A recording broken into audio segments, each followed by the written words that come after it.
The EU elections are here. What does that have to do with the energy crisis? Everything. As winter took hold of Europe at the end of 2021, energy prices were already more than 6 times higher. People were struggling, having to choose between heating their homes and eating. And when Russia invaded Ukraine, gas prices exploded. High energy bills were translating into high inflation and a full-blown cost of living crisis for hundreds of millions. By September that year, 1 in 10 Europeans were skipping meals to save money. The EU hastily brought out its policy response, called REPowerEU, aiming to rapidly get off Russian gas by finding alternative supplies and reducing consumption. The problem was, this response was terribly inadequate. This could have been an opportunity to chart a path away from destructive fossil fuels altogether, while making our broken energy system work for people and the planet. But as the EU Commission started drafting its plan to get off Russian gas, it frequently met with the CEOs of Europe's biggest gas companies, who pushed for the creation of an industry task force, so they could continue to influence energy policy.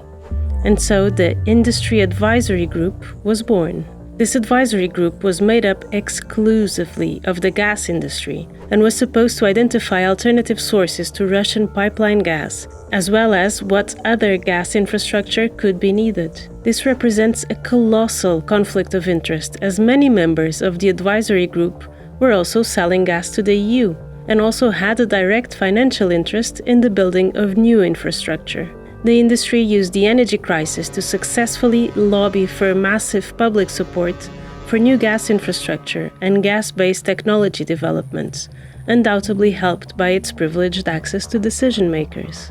And the fossil fuel industry's lobbying to delay and weaken measures coincides with no significant political intervention in energy markets, such as ambitious windfall taxes or price caps, that could have impacted industry profits and lifted the burden on struggling households. The eventual energy market reform was hollowed out and cosmetic, maintaining fossil fuel industry profits.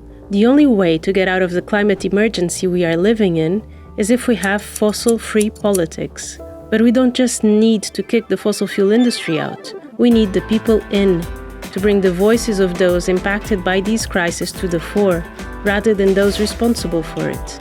Polluters out, people in.